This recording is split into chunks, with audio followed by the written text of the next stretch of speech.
अस्सलामुअलैकुम dear students, hope you all are doing well. I am Qurratul नूर।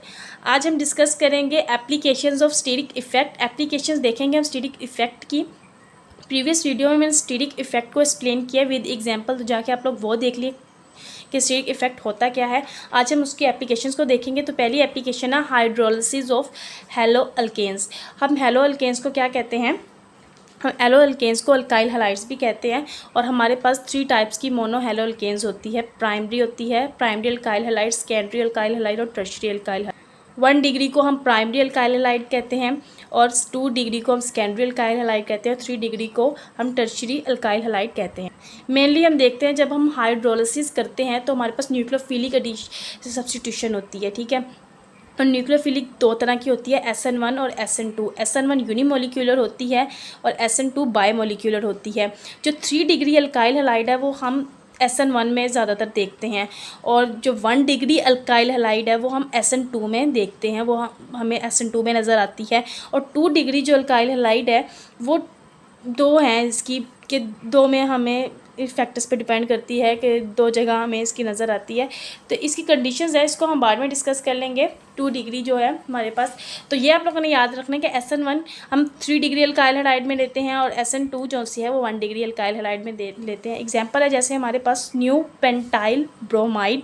जैसे ये carbon है, कार्बन के साथ अगर मैं 4 मिथाइल ग्रुप अटैच कर दूँ, ठीक है, तो ये क्या बन जाएगा? ये हमारे पास क्या है? New pentane. ये हमारे पास क्या बनेगा?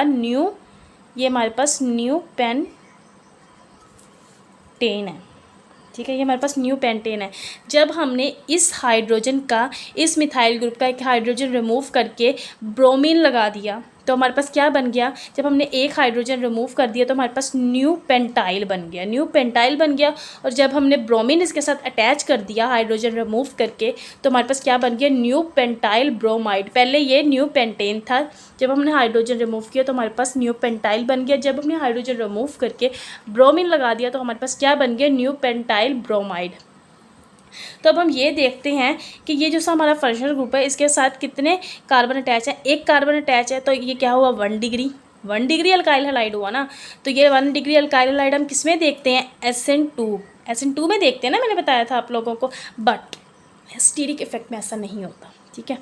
हम SN2 SN1 मैकेनिज्म में तो ये देखते हैं कि SN1 में 3 डिग्री होता है, SN2 में 1 डिग्री होता है। बट क्या होता है कि स्टीरिक इफेक्ट में ये नहीं होता, due to hindrance of bulky group आ जाते हैं, ठीक है। कार्बन या फंक्शनल ग्रुप आ जाते हैं किसी भी मॉलिक्यूल के साथ, जब बल्की ग्रुप अटैच हो जाते हैं उसकी वजह से ये क्या शो करता है? This is SN1 mechanism.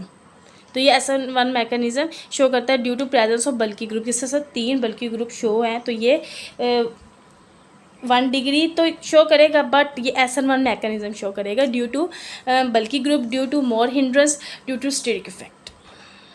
दूसरी एप्लीकेशन हम देखते हैं effect of steric hindrance of nucleophilicity, यानी कि स्टीरिक हिंड्रेंस का क्या इफ़ेक्ट होता है न्यूक्लियोफिलिसिटी में। तो हम देखते हैं कि हमारे पास 2 टाइप्स ऑफ कैरेक्टर्स हैं। जैसे all nucleophiles are bases but all bases are non nucleophile. वो यही कह रहा है जितने भी न्यूक्लियोफाइल हैं जिनके ऊपर नेगेटिव चार्ज है, जितने भी न्यूक्लियोफाइल हैं वो सारे बेसिस होते हैं।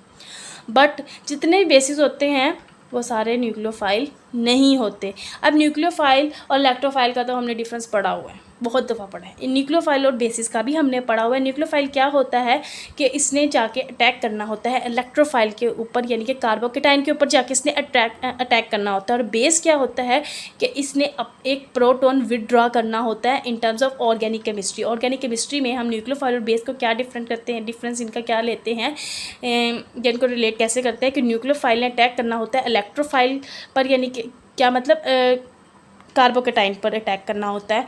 और बेसिस क्या होते हैं कि बेस में क्या होता है? प्रोटॉन विदड्रॉ उसने करना होता है in terms of organic chemistry. आप लोग को पता होगा ये चीज़। तो हाँ, अगर हम रिएक्शन के थ्रू SN2 रिएक्शन के थ्रू देखते हैं कोई एग्जांपल, रिएक्शन थ्रू SN2, तो मेथोक्साइड है हमारे पास जिसका फॉर्मूला CH2O- है। और दूसरा हमारे पास है टर्शरी ब्यूटॉक्साइड आयन हमारे पास है, ठीक है। ये वाली इसका ये वाला फॉर्मूला है। तो हम ये देखते हैं कि ये जो सा है ये गुड न्यूक्लियोफाइल है और ये हमारे पास गुड बैड न्यूक्लियोफाइल है। कैसे? ये हमारे पास गुड न्यूक्लियोफाइल कैसे है बच्चों? क्योंकि इसमें एक मिथाइल ग्रुप अटैच है, ठीक है, इसमें एक मिथाइल ग्रुप अटैच है, इसकी वजह से ये न्यूक्लियोफाइल अच्छा न्यूक्लियोफाइल है। बट जब हम इस मिथाइल ग्रुप को, मेथोक्साइड को जब हम चेंज कर देंगे टर्शियरी ब्यूटाऑक्साइड में, तो ये क्या बन जाएगा? बैड न्यूक्लियोफाइल, क्योंकि इसमें स्टेरिक इफेक्ट जो सा है, steric hindrance methyl due to high number of methyl group, जब मिथाइल ग्रुप ज़्यादा 3 जब अटैच हो जाएंगे तो ये गुड बेस के तौर पे एक्ट करेगा, ठीक है, गुड बेस पे तौर पे एक्ट करेगा ना, तो ये बैड न्यूक्लियोफाइल होगा। और इसमें जब हम इस मेथोक्साइड को जब चेंज करेंगे हम टर्शियरी ब्यूटाऑक्साइड में, तो इसमें क्या होगा? न्यूक्लियोपिलिसिटी जो से न्यूक्लियोफाइल करैक्टर डिक्रीज़ हो जाएगा और गुड जो बेसिक करैक्टर होगा ना वो इंक्रीज़ हो जाएगा। ठीक हो गया? क्योंकि बेस में क्या होता है, मैंने क्या कहा था, प्रोटॉन जो सा है वो विड्रॉ करेगा ना अपना इलेक्ट्रॉन, ठीक है, तो वो अल्कीन में डबल बॉन्ड में चेंज हो जाएगा। तो यही है कि जो मैकेनिज़्म है वो क्या हो जाएगा? Is towards nucleophile to elimination reaction, यानी कि जो मैकेनिज़्म है हमारे पास न्यूक्लियोफाइल इसमें टर्शियरी ब्यूटाइल ऑक्साइड में क्या होगा? जो मैकेनिज़्म है वो न्यूक्लियोफाइल से एलिमिनेशन की तरफ चला जाएगा। और एलिमिनेशन हम तभी करवाते हैं जब हमारे पास बेसिक करैक्टर इंक्रीज़ हो रहा हो या हमारे पास बेसिक करैक्टर अच्छा हो रहा हो। और न्यूक्लियोफाइल तभी अच्छा होगा जब हम न्यूक्लियोफाइल हम किसमें करवाएंगे? न्यूक्लियोफाइल तभी होगा जब हमारे पास स्टेरिक हिंड्रेंस कम हो। जब स्टेरिक हिंड्रेंस ज़्यादा होगी तो बेसिक करैक्टर ज़्यादा अच्छा होगा, स्टेरिक हिंड्रेंस जब कम होगी तो हमारे पास न्यूक्लियोफाइल करैक्टर ज़्यादा अच्छा होगा, ठीक है। उल्टा, जैसे अगर स्टेरिक इफेक्ट कम होगी न्यूक्लियोफाइल अच्छा होगा, और अगर स्टेरिक इफेक्ट ज़्यादा होगा तो हमारे पास न्यूक्लियोफाइल करैक्टर कम होगा, बैड होगा, बुरा होगा, और जो बेसिक करैक्टर होगा वो अच्छा होगा, वो इंक्रीज़ कर जाएगा। थर्ड एप्लीकेशन हम देखते हैं स्टेरिक इफेक्ट की, जो कि एसिडिटी ऑफ अल्कोहल है। जैसे हम देखते हैं कि अल्कोहल जो है OH ग्रुप, अल्कोहल OH होता है ना, और OH अल्कोहल का फॉर्मूला क्या है? ROH, ठीक है। तो ये क्या शो करता है? ये बेसिक करैक्टर शो करता है ना, मगर जब हम इनको एसिडिटी में लेते हैं तो it shows less acidic character. जब हम इनको एसिडिक करैक्टर में लेते हैं तो ये एसिडिक करैक्टर थोड़ा शो करवाता है, क्योंकि ये बेसिसिटी ज़्यादातर शो करता है, और उसकी पीके वैल्यू जो सी होती है वो 9 होती है बेस में। मगर जब हम इसको एसिडिक करैक्टर में लेंगे तो इसकी क्या हो, तो इसकी जो पीके वैल्यू है वो कम या ज़्यादा होती रहेगी ड्यू टू स्टेरिक इफेक्ट की वजह से। तो जैसे हमारे पास एग्जांपल मैं आप लोगों को बता देती हूँ। जैसे हमारे पास मिथाइल अल्कोहल है, मिथाइल अल्कोहल को जब आयोनाइज करेंगे तो हमारे पास बेस में कन्वर्ट हो जाएगा मिथाइल ऑक्साइड में, और हमारे पास हाइड्रोजन में चेंज हो जाएगा। जब हम इथाइल अल्कोहल को आयोनाइज करेंगे तो ये हमारे पास फॉर्म हो जाएगा बेस और हमारे पास एसिड। इसी तरह अगर हम सेकेंडरी अल्कोहल इसको क्यों कहा है हमने कि एक कार्बन जो सा है 2 मिथाइल ग्रुप से अटैच है ना, तो सेकेंडरी अल्कोहल है। एक कार्बन जब 3 से अटैच होगा वो क्या होगा? टर्शियरी। ये लिखा नहीं गया तो ये टर्शियरी है, ये टर्शियरी अल्कोहल है, ये हमारे पास प्राइमरी अल्कोहल है, ठीक है। जब इसको आयनाइज करेंगे तो हमारे पास ये बेस बन जाएगा और ये हमारे पास हाइड्रोजन निकल जाएगी। इसी तरह हम टर्शियरी को जब आयनाइज करेंगे तो हमारे पास क्या होगा कि हमारे पास ये वाली बेस बन जाएगी और ये हमारे पास हाइड्रोजन निकल जाएगा। अब ये वो लोग क्या कह रहे हैं? वो लोग ये कह रहे हैं कि जैसे जो एसिडिटी ऑफ अल्कोहल है ना वो 3 फैक्टर्स पे डिपेंड करता है। 3 चीज़ों पे वो चीज़ डिपेंड करती है। किन 3 चीज़ों पे डिपेंड करती है? Due to donation of proton of an acid conjugate base पे, और सोलवेंट यूज। ये जो सा सोलवेंट वाटर जो मैंने यूज़ किया हुआ है ना, ये हमारे पास सोलवेंट है, और ये हमारे पास क्या है? कंजुगेट बेस है हमारे पास। और हमारे पास due to donation of proton of an acid, ये हमारे पास एसिड है, ठीक है। वो यही कह रहे हैं कि हम एसिडिटी ऑफ अल्कोहल में अब देखते हैं कि एसिड डोनेशन, यानी कि एसिड जो सा है वो प्रोटोन कैसे डोनेट करता है, क्योंकि कम देखा जाता है, इतना अच्छी तरह वो डोनेट नहीं कर पाता क्योंकि एक ही हाइड्रोजन सब में है, ठीक है। उसके बाद हम कंजुगेट बेस देखते हैं। जैसे अगर कंजुगेट बेस अगर वीक होगी ना, अगर कंजुगेट बेस क्या कह रहा है कि वीक होगी तो एसिडिक करैक्टर ज़्यादा होगा। इसी तरह अगर कंजुगेट बेस जो सी है वो हमारे पास स्ट्रॉन्ग होगी तो हमारे पास एसिडिक करैक्टर लेस होगा। आई होप कि आप लोग को समझ आ चुकी होगी, एग्जाम्पल से ज़्यादा अच्छी समझ आएगी। जैसे हमारे पास मिथाइल है, मिथाइल अल्कोहल है, ठीक हो गया। अब इसमें अगर हम इसको आयनाइज करते हैं तो मिथाइल जो सा है वो बल्कि ग्रुप तो है, मगर ये weak base, very weak base है इथाइल के मुकाबले में, या किसी सेकेंडरी के मुकाबले में, किसी टर्शरी के मुकाबले में, क्योंकि इसमें एक मिथाइल एक बल्कि ग्रुप अटैच है ना, तो ये वेरी वीक बेस होगा।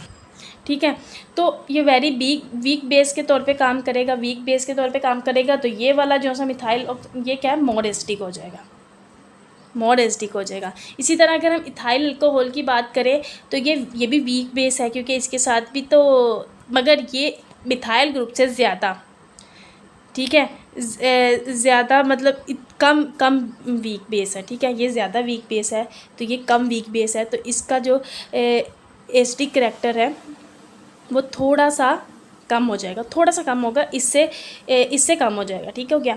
अगर हम देखें कि हमारे पास ये वाला, अगर हम सेकेंडरी अल्कोहल की बात करें तो इसमें इस कार्बन के साथ, इस बेस के साथ 2 बल्कि ग्रुप अटैच है, तो ये क्या होगा, स्ट्रॉन्ग बेस हो जाएगा, क्योंकि इस बेस के पास ज़्यादा बल्कि ग्रुप है, ज़्यादा हिंड्रेंस हो रही है, स्टिरिक इफेक्ट ज़्यादा शो हो रहा है, तो ये लेस एसिडिक हो जाएगा। ठीक है, ये लेस एसिडिक है। इसी तरह अगर हम देखते हैं कि ये टर्शरी, हमारे पास टर्शरी अल्कोहल है, अगर इसकी जब आयनाइजेशन करवाएंगे तो इसमें 3 बल्कि ग्रुप कार्बन के साथ अटैच है। ठीक है, तो इसमें बहुत ज़्यादा स्टेरिक इफेक्ट होगा और वेरी स्ट्रॉन्ग बेस होगा। मैंने क्या कहा था आप लोगों को, पीछे भी मैंने आप लोगों को एक्सप्लेन किया है कि अगर किसी भी ग्रुप में स्टेरिक इफेक्ट यानी कि बल्कि ग्रुप ज़्यादा लगे होंगे तो उसमें न्यूक्लियोफाइल करैक्टर जो सा होगा डिक्रीज़ हो जाएगा, और अगर ज़्यादा बल्कि ग्रुप और स्टेरिक हिंड्रेंस ज़्यादा होगी तो उसका बेसिक करैक्टर इंक्रीज़ हो जाएगा। वही मैंने कहा है कि जितने ज़्यादा बल्कि ग्रुप अटैच होंगे किसी भी कंपाउंड के साथ वो ज़्यादा स्ट्रॉन्ग होगा और उसका एसिडिक करैक्टर बहुत ही ज़्यादा वीक हो जाएगा। ठीक है, स्टेरिक इफेक्ट कम होगा तो एसिडिक करैक्टर ज़्यादा होगा, स्टेरिक इफेक्ट जो सा होगा ज़्यादा होगा, बेसिक करैक्टर यानी कि ज़्यादा होगा, तो हमारे पास तो एसिडिटी है वो कम हो जाएगी। तो इसमें इन तीनों में हम देखते हैं कि सबसे ज़्यादा जो सा है एसिडिटी किसकी ज़्यादा है, मिथाइल हाइड्रोक्साइड की बताया था, क्योंकि ये वेरी वीक बेस है। उसके बाद है ये वीक बेस है, उसके बाद इसमें आता है कि एसिडिक करैक्टर इसमें कम है, फिर इसमें सबसे कम है, फिर इसमें सबसे ज़्यादा कम है टर्शरी में। तो ठीक हो गया, सबसे ज़्यादा इसमें एसिडिक करैक्टर है। और अगर बेसिक करैक्टर अगर हम देखते हैं तो इसमें सबसे ज़्यादा है, उसके बाद इसमें, उससे कम इसमें, उसके कम इसमें, सबसे ज़्यादा कम इसमें। उसके बाद लास्ट जो से हमारे पास एप्लीकेशन है बेसिसिटी ऑफ अमाइंस की। जैसे हम देख लेते हैं बेसिसिटी या बेसिक करैक्टर जब हाई होगा, बेसिक करैक्टर या बेसिसिटी हाई तब होगा जब tendency of electron pair is high, यानी कि किसी भी मॉलिक्यूल की जो इलेक्ट्रॉन पेयर को डोनेट करने की टेंडेंसी जो सी होगी ज़्यादा होगी तो हमारे पास बेसिक करैक्टर भी ज़्यादा होगा। 2 एग्जांपल मैंने आप लोगों के लिए लिए हैं। एनालीन है, जैसे हमारे पास ये वाले ग्रुप अभी हम छोड़ दें तो ये हमारे पास क्या है, एनालीन होती है। ठीक है, ये हमारे पास एनालीन होती है ना, तो अगर हम ऑर्थो और पैरा पोजीशन पे अगर हम लोग NO2 ग्रुप लगा दें तो इस कंपाउंड का क्या मतलब हो जाएगा, 2 1, ये 1 होते हैं कि 2 3 4 5 और ये 6, 2 4 6 ट्राई 3 लगे हुए हैं ना नाइट्रो, तो 3 नाइट्रो लगे, ट्राई नाइट्रो, ये एनालीन है, क्योंकि एनालीन का स्ट्रक्चर बच्चों इस तरह होता है। ये हमारे पास एनालीन है। ठीक हो गया, तो यही कह रहे हैं कि ये वाला जो सा हमारे पास कंपाउंड है ना, और एक दूसरा मैं बता देती हूँ आप लोगों को। जैसे ये दूसरा है मेरे पास N, इसमें सिर्फ चेंज ये होगा, ये वाला N के साथ 2 मिथाइल ग्रुप, नाइट्रोजन के साथ 2 मिथाइल ग्रुप अटैच हो गए हैं, बाकी ऑर्थो और पैरा पोजीशन पे नाइट्रो ग्रुप ही अटैच है। इसमें क्या हो जाएगा, N में 2 है ना, N 2 मिथाइल ग्रुप है ना, N di methyl 2 4 6 tri nitro aniline. ठीक हो गया, ये एनालीन है हमारे पास। अब वो क्या कह रहा है कि इनमें से आप लोग ये बताएं कि स्ट्रॉन्ग जो सा है कौन है और वीक बेस कौन सी और स्ट्रॉन्ग बेस कौन सी है। ये थोड़ी सी गलती हो गई है, इधर बेस आना था। ठीक है, ये हमारे पास वीक बेस है, बताती हूँ। ये हमारे पास स्ट्रॉन्ग बेस है। कैसे है, जैसे अगर हम इस वाले एनालीन को देखें, 2 4 6 ट्राई नाइट्रो एनालीन को देखें तो इसके ऊपर लोन पेयर्स हैं। नाइट्रोजन के ऊपर तो लोन पेयर्स होते हैं ना, इलेक्ट्रॉन पेयर्स, पता है ना, और इसके ऊपर भी इलेक्ट्रॉन पेयर्स हैं हमारे पास। ठीक है, जब ये वाला अपना इलेक्ट्रॉन्स पेयर यहाँ पर शिफ्ट करेगा तो इसमें रेजोनेंस शो होगी ना, तो रेजोनेंस होगी इस मॉलिक्यूल के अंदर ही अंदर, ठीक है। इसके साथ और तो कोई बल्कि ग्रुप अटैच नहीं है ना, जिसको इसने इजीली उनको डोनेट करना है या उनके साथ अट्रैक्शन या इंडक्टिव इफेक्ट उनके साथ शो करना है, तो ये अपने इलेक्ट्रॉन पेयर जो सा होगा वो यहाँ पर शो करेगा, ठीक है, जिसकी वजह से जो वीक बेस हो जाएगा, ठीक हो गया। क्योंकि इसमें कोई स्टीरिक इफेक्ट हो ही नहीं रहा, इसमें कोई भी स्टीरिक इफेक्ट नहीं हो रहा, इसमें कोई भी स्टीरिक हिंड्रेंस ही नहीं हो रही, बल्कि ग्रुप्स है ही नहीं, इसके साथ अटैच ही नहीं है, तो इसमें रेजोनेंस इसके अंदर ही रहेगी, ठीक है। और इसमें अगर हम देखते हैं इसके साथ दो बल्कि ग्रुप अटैच हैं, ठीक है ना, दो बल्कि ग्रुप्स के साथ अटैच है, तो इसमें स्टीरिक हिंड्रेंस हो रही है, तो ये स्ट्रॉन्ग बेस हो जाएगा। बताया था ना मैंने आप लोगों को, स्टीरिक हिंड्रेंस जब ज़्यादा होगी तो वो स्ट्रॉन्ग करैक्टर होगा, स्ट्रॉन्ग बेस होगा, और न्यूक्लियोफाइल कम होगा उसमें करैक्टर।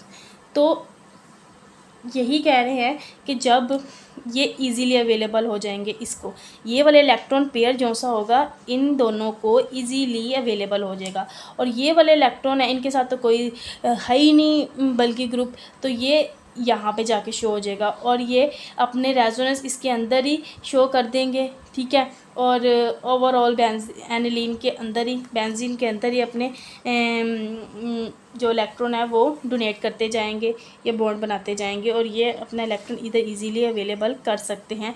तो इधर मोर स्टीरिक इफेक्ट हो रहा है, पता है कि स्टीरिक इफेक्ट इसमें वो हो रहा है क्योंकि बल्कि ग्रुप अटैच है, इसमें नॉट इजीली अवेलेबल, इधर इजीली अवेलेबल नहीं हो सकते ना हाइड्रोजन, ये प्लेनर में है ना, तो प्लेनर में कैसे वो डोनेट कर सकते हैं अपने, या इलेक्ट्रॉन पेयर की टेंडेंसी कैसे हाई हो सकती है, तो ये लोन पेयर इधर ही अपने डोनेट करेंगे ना, तो इसके साथ तो बल्कि ग्रुप हैं, ये तो आराम से इजीली डोनेट कर सकते हैं, तो ये इजीली अवेलेबल यहाँ पे है, इधर इजीली अवेलेबल नहीं है, तो ये यहाँ पे डोनेट करेगा। तो यही कह रहा है वीक बेस है, स्ट्रॉन्ग बेस है, इजीली अवेलेबल नहीं है, और ये इजीली अवेलेबल है, और मोर स्टीरिक हिंड्रेंस है ड्यू टू बल्कि ग्रुप, और लेस स्टीरिक इफेक्ट है ड्यू टू रिमूवल ऑफ बल्कि ग्रुप। तो ये 1 डिग्री है, ठीक हो गया, ये 1 डिग्री और ये 3 डिग्री है, क्योंकि इसमें देखें नाइट्रोजन जो से इस वाले ग्रुप के साथ अटैच है, इस वाले ग्रुप के साथ अटैच है, इस वाले ग्रुप के 3 ग्रुप के साथ अटैच है, तो इसमें एक के साथ ये अटैच है, ये नाइट्रोजन एक के साथ ये अटैच है, तो ये 1 डिग्री है, और इसका नाम मैंने आप लोगों को बता दिया है।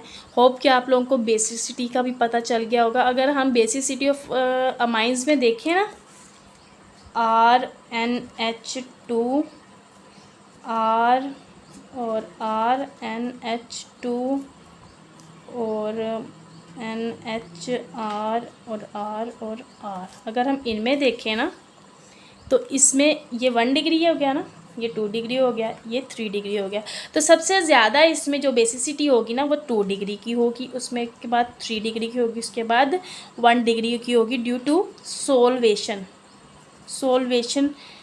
प्रोसेस की वजह से। इसको मैं इंशाल्लाह ब्रीफली एक्सप्लेन करूँगी इस चीज़ को, बट आप लोग ने बस यही याद रखना है कि अगर इनमें आए तो 2 डिग्री में ज़्यादा होगी अमाइन, और 3 डिग्री उसके बाद 1 डिग्री में सबसे कम होगी।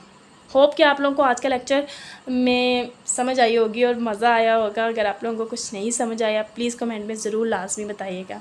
अल्लाह हाफिज़।